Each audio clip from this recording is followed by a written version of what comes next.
कभी सिंहासन पर बैठने वाले धीरेन्द्र कृष्ण शास्त्री आज हिंदुओं के लिए सड़कों पर चल रहे नंगे पैर में लगी चोट फिर भी नहीं रुके धीरेन्द्र शास्त्री।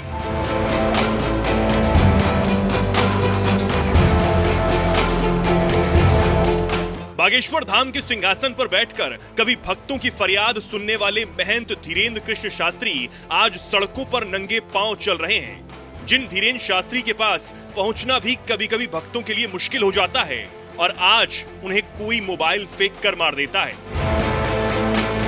हमारे साथ इस वक्त एनएमएफ न्यूज पे वही लड़का है जो फूल चलाते चलाते मोबाइल चला बैठा था बागेश्वर धाम सरकार के ऊपर। क्या नाम हुआ तुम्हारा? सौरभ। कहाँ के रहने? मऊरानी को। क्या हुआ है, कैसे हुआ है, थोड़ा बताओ विस्तार। हम वीडियो बना रहे थे तो एक जने यहाँ फूल फेंक रहे थे। हाँ। तो उनको हमने देखा नहीं, उन्होंने फूल फेंका, हमारे फोन में हाथ गला। हाँ। तो वो गुरुजी के पास चला गया। हाँ। तो मोबाइल कैसे चला गया गुरुजी के? तो मतलब हम वीडियो बना रहे थे, उनका हाथ गला। अच्छा, तो हाथ लग के चला गया? हाँ। तो तुमने जानबूझ के नहीं फेंका? फूल फेंकने के दौरान गलती से तुम्हारा हाथ लग के मोबाइल चला? हमारा हाथ नहीं गला, जो फूल फेंक रहे थे उनका गला।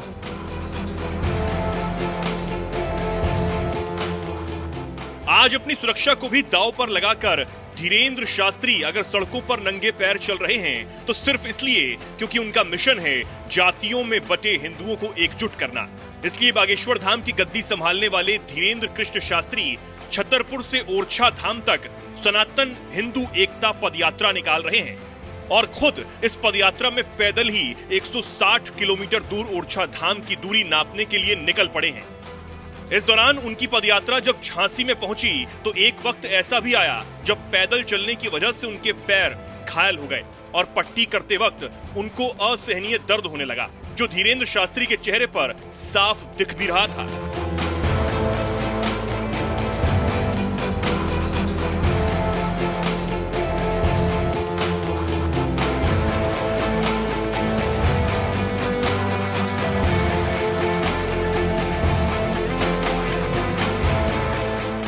पैर में चोट लगने के बावजूद धीरेन्द्र शास्त्री ने पदयात्रा नहीं रोकी, वो चलते रहे, जिसे देखकर सोशल मीडिया पर एक यूजर ने लिखा, पैर में चोट लगी है, पट्टी बांधकर दर्द सहकर हिंदुओं को एक करने के लिए बागेश्वर धाम के महंत धीरेन्द्र शास्त्री जी लगातार यात्रा में चल रहे हैं। हमें भी कंधे से कंधा मिलाकर बागेश्वर धाम सरकार के साथ हिंदू एकता की आवाज को घर घर तक ले जाना है। राकेश तिवारी नाम के एक यूजर ने लिखा, ये छाले धीरेन्द्र शास्त्री के चरणों में नहीं, हम भक्तों के दिल में पड़े हैं। आपकी ये तपस्या निरर्थक नहीं जाएगी। राकेश व्यास नाम के एक यूजर लिखते हैं, 5 दिन हो चुके हैं धीरेन्द्र शास्त्री जी को पैदल चलते हुए, पैरों में छाले पड़ गए हैं, रक्त बह रहा है, मगर बाबा बागेश्वर के कदम रुकने का नाम नहीं ले रहे।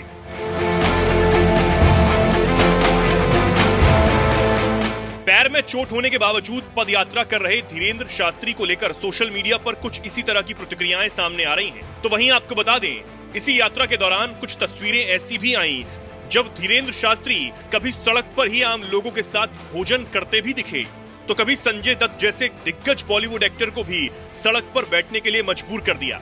इतना ही नहीं, इस पूरी यात्रा के दौरान धीरेन्द्र शास्त्री के लिए लोगों में गजब की दीवानगी देखी जा रही है। एक तस्वीर तो ऐसी भी आई जब एक व्यक्ति उनके चरणों की धूल उठाते हुए नजर आया। आपको बता दें, 21 नवंबर से शुरू हुई धीरेन्द्र शास्त्री की सनातन हिंदू एकता यात्रा झांसी तक पहुंच गई है और 28 नवंबर को इस यात्रा का समापन ओरछा धाम में होगा।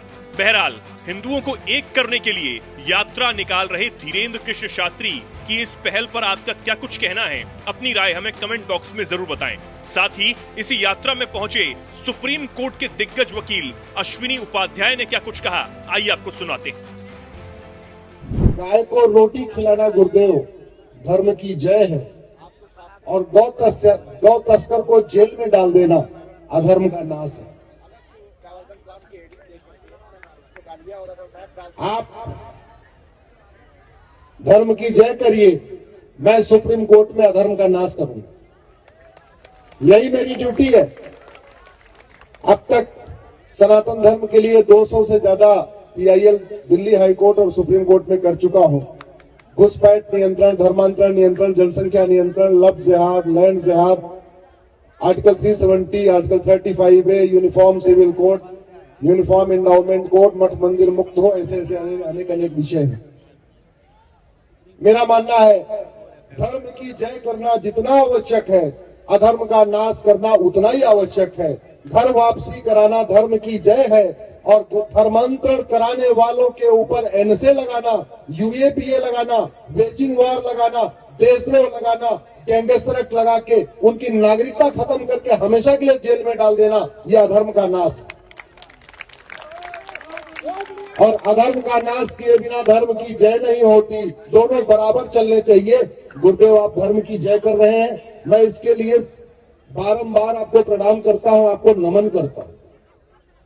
लेकिन जिस स्पीड से, जिस स्केल से, जिस स्किल के साथ आप धर्म की जय कर रहे हैं, इसी स्केल से, इसी स्पीड से और इसी स्किल के साथ अधर्म का नाश हो, उसके लिए मैं कानून बदलवाने के लिए दिन रात हाईकोर्ट, सुप्रीम कोर्ट में लगा हुआ हूं।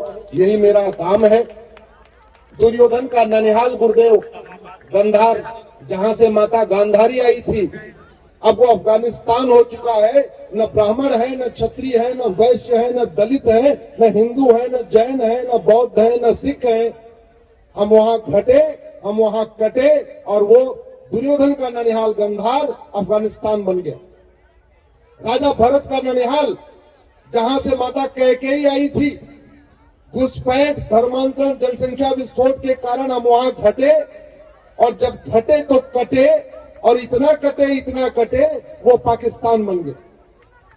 घुसपैठ, धर्मांतरण, जनसंख्या विस्फोट के कारण बांग्लादेश, ढाकेश्वरी मंदिर, जहां 100% हिंदू थे, हम वहां से घटना शुरू हुए और जब घटना शुरू हुए तो कटना शुरू हुए और घटते घटते इतने कट गए, आज तो इस्कान मंदिर के वहां एक प्रमुख महाराज जी को जेल में डाल दिया गया। भारत की डेमोग्राफी गुरुदेव बहुत तेजी के साथ बदल रही है। 9 राज्यों में हिंदू खत्म हो चुके हैं। कश्मीर में खत्म हो गए, लद्दाख में खत्म हो गए, लक्षद्वीप में खत्म हो गए, मिजोरम में खत्म हो गए, मेघालय में खत्म हो गए, नागालैंड में खत्म हो गए, मणिपुर से खत्म होने वाले। अभी कुछ दिन पहले मेरा कार्यक्रम शिलांग में था। हमारे 51 शक्तिपीठों में एक शक्तिपीठ जयंतेश्वरी, मैं वहां गया, कोई दर्शन करने वाला नहीं, मंदिर बंद। क्रिश्चियन आतंकवादियों ने वहां इतना हवा खड़ा कर रखा है, हमारा जयंतेश्वरी मंदिर बंद है। मैं वहां कीर्तेश्वरी मंदिर गया, वो भी हमारा एक शक्तिपीठ है, जहां माता का मुकुट गिरा था। आज की डेट में उसको मुर्शिदाबाद कहते हैं। कीर्तेश्वरी मंदिर की पहचान खत्म हो चुकी। 90,000 बच्चे रोज पैदा हो रहे हैं, उसमें हिंदू मात्र 45,000 है। इसका मतलब यह हुआ, आज भले 80-20 का रेशियो है, 20 साल के बाद जो यंग युवा होंगे उसमें रेशियो 50-50 का होगा। इसलिए मैं कहता हूं जनसंख्या नियंत्रण कानून बनाना बहुत जरूरी है और इसके लिए मैं सुप्रीम कोर्ट में लड़ रहा हूं। मुगल यहां पे सत्ता के लिए नहीं आए थे, हमें झूठ पढ़ाया गया। मुगल यहां केवल और केवल इस्लाम को फैलाने आए थे, सत्ता तो उनके लिए साधन था। ऐसे ही ईस्ट इंडिया कंपनी बिजनेस करने नहीं आई थी, अंग्रेज यहां सत्ता के लिए नहीं आए थे, सत्ता उनके लिए साधन था। एक्चुअली वो क्रिश्चियनिटी को फैलाने आए थे। और आज भी गुरुदेव 10,000 हिंदुओं का प्रतिदिन धर्मांतरण हो रहा है। मैं आपके आदेश से कहिए, एक बार मैं कुछ सवाल पूछ लेता हूं। आप बताइए, धर्मांतरण करना हमारी राष्ट्र की सुरक्षा के लिए खतरा है कि नहीं? धर्मांतरण हमारे लिए देशद्रोह है कि नहीं? धर्मांतरण हमारी एकता अखंडता के लिए खतरा है कि नहीं? धर्मांतरण अपने आप में इनडायरेक्ट वॉर है कि नहीं भारत के खिलाफ? जो राष्ट्र की सुरक्षा के लिए खतरा होता है गुरुदेव, उसके लिए कानून है नेशनल सिक्योरिटी एक्ट। जो देश की एकता अखंडता के लिए खतरा होता है उसके लिए कानून है यूएपीए। जो देशद्रोह होता है उसके लिए कानून है। जो इनडायरेक्ट वॉर होता है, वेजिंग वॉर, उसके लिए भी कानून है। और जो संगठित अपराध होता है उसके लिए सभी राज्यों के पास अपना कानून है। महाराष्ट्र के पास मकोका है, गुजरात के पास घुसकोका है, यूपी और एमपी के पास गैंगस्टर एक्ट है, गुंडा एक्ट है। दुर्भाग्यवश धर्मांतरण कराने वाले मिशनरियों, जिहादियों और उनके मददगारों पे न एनएसए लगाया जा रहा है, न यूएपीए लगाया जा रहा है, न वेजिंग वॉर लगाया जा रहा है, न देशद्रोह लगाया जा रहा है, न गैंगस्टर एक्ट लगाया जा रहा है। धर्मांतरण कराने वाले मिशनरियों, जिहादियों और उनके मददगारों की न संपत्ति जब्त हो रही है, न उनकी नागरिकता खत्म हो रही है, न उनको आजीवन कारावास, फांसी हो रहा है। मैं धन्यवाद दूंगा उत्तर प्रदेश के मुख्यमंत्री माननीय योगी जी को भारत के इतिहास में पहली बार धर्मांतरण कराने वालों पर एनएसए लगाने का काम योगी जी ने किया।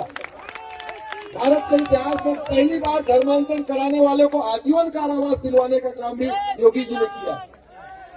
मैं आशा करता हूं ये वीडियो पूरे देश में जाएगा और देश की सभी राज्य सरकारें धर्मांतरण कराने वाले मिशनरी और जहादियों के खिलाफ एनएसए, यूएपीए, वेचुनवाद, देशद्रोह, गैंगस्टर लगाना शुरू करेंगी, क्योंकि धर्मांतरण तभी रुकेगा जब कानून का खौफ पैदा हो।